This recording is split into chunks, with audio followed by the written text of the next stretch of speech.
We'll start with scene 1, the abduction of Lot. Now, who is Lot? Well, you might remember, in case you don't remember, Lot is Abram's nephew, and he parted ways with Abram, moving near the city of Sodom, and we find later in verse 12 that he moved into the city of Sodom. But we'll get back to that more here in a moment, but first in verse 1.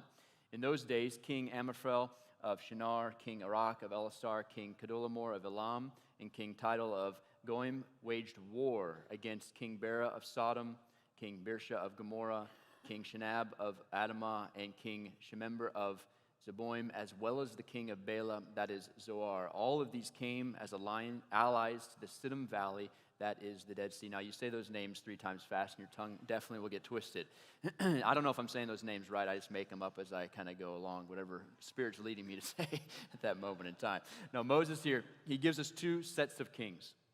And these 2 sets of kings have alliances with one another, and they're known as the Eastern Kingly Alliance and the Western Kingly Alliance. So in these Eastern kings here, we have the king of Kedorlaomer, which is in modern-day Iran, king of Amraphel of Shinar, modern Iraq, King Arak of Elasar, and King Tidal of Goim from an area within modern Turkey. And so this is the area from where they're kind of at. They're moving from the east, going up here towards the west, as we'll see, towards the Dead Sea, and towards where Israel is at. If you want to go to the next map, this is modern-day Iraq. So the red dot there on the screen is where King Kedorlaomer would have been from, is that area, that territory of the Middle East. And so this is where we are starting, and we're moving to the Western kings, and the Western kings of Sodom, Gomorrah, Adamah, Zeboim, as well as Bela. And you go to that map there, following, maybe.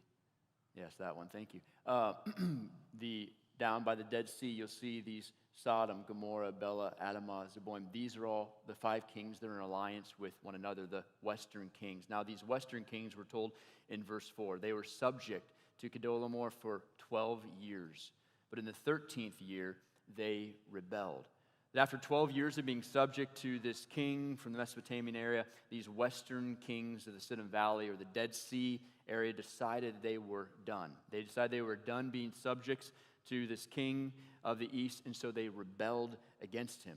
And what we're told in verse 5 is that in the 14th year, Kedorlaomer and all the kings and the kings who were with him came, and they defeated a number of towns. So the Rephaim and Ashtaroth Karnaim, the Zizim and Ham, the Amim, I'm not even going to say the next word, and the Horites in the mountains of Seir as far as El Paran by the wilderness. So if you go to the map just showing here, they're moving down the eastern side of the Dead Sea, and they go all the way as far as south as El Paran here, and then back up. And so what's happening is that a year later or so, these kings of the east are moving to the west, and they come to attack the kings of the west to punish them for their rebellion. And on their way to attack, they take over several other cities on the east, probably for the same reason, because they had withdrawn from being subjects to this king.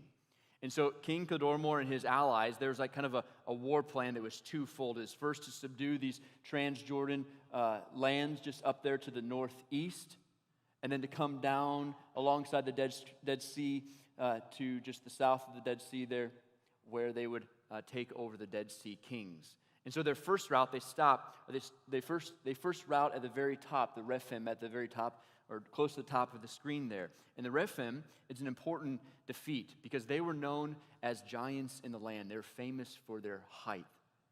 And so when the other civilizations, other cities see this civilization or this city fall, they knew that they were in trouble.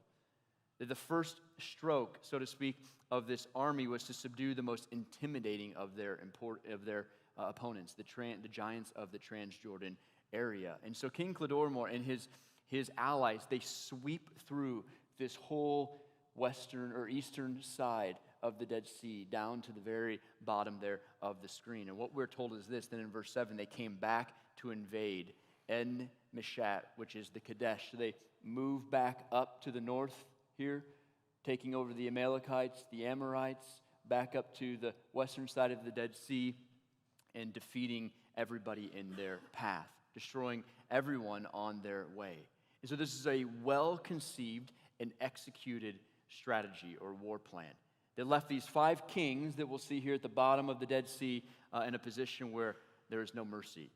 They had no tribes to turn to, no one that could help them, nowhere to really, in a sense, flee. In fact, this whole Transjordan, that eastern side, was so crippled that the coalition nations, when they returned back to their eastern kingdoms, none would have the capacity to attack them. In fact, one archaeologist said, I found that every village in their path had been plundered and left in ruins, and the countryside was laid waste. The population had been wiped out or led away into captivity. For hundreds of years thereafter, the entire area was like an abandoned cemetery, hideously unkept, with all its monuments shattered and strewn in pieces on the ground. And so this was just a monumental defeat, an awesome achievement by King Chedorlaomer and his allied kings. Now this leads to this battle eventually between the kings of Sodom and his cohorts in verse 8. The king of Sodom, of Gomorrah, Admah, Zeboim, and Bela, they went out and lined up for battle in the Siddim Valley against these other kings. You go back to that map and you see that little star just below the Dead Sea. This is Siddim Valley, just south of the Dead Sea, and presumably where this battle takes place. So the king of Sodom and his allies, they line up ready to fight. You know, they've rebelled against this king, and now they're going to fight against these kings to maintain their rebellion and their freedom from being subjects to him. But what they find is what everybody else found, is they were no match for the kings, from the kings of the east. No match from this powerful king of Chedorlaomer as well as his army. In fact, in verse 10, we're told, now the Siddim Valley, just below the Dead Sea, contained many asphalt pits. And as the kings of Sodom and Gomorrah fled, some fell into them, into the pits. That tar and asphalt were native to the Dead Sea area. The famous historian Josephus, Jewish historian, actually called this area the Asphalt Sea. And here's some pictures, or a picture of what that may have looked like, these asphalt pits. Going even to the next one, this is not the Dead Sea, it's Trinidad and Tobago, but it gives a sense of what that may have been like when these armies were fighting. This asphalt ooze, this heavy liquid form in the southern part of the Dead Sea. And many of these soldiers, as they begin to fight, they realize they have no chance to win, and so they start to flee. They start to flee, and they fall head first into these black, oozing pits of tar. I mean, imagine falling into something like that. Imagine dying. It'd be a horrific death. And as some are falling into these pits of tar, the rest are fleeing into the mountains. And what we find is these four kings, verse 11, the four kings took all of the goods of Sodom and Gomorrah and all their food and went on. So many died in the asphalt pits, and others escaped their death into the mountains. And these kings take over Sodom, Gomorrah, and these other cities.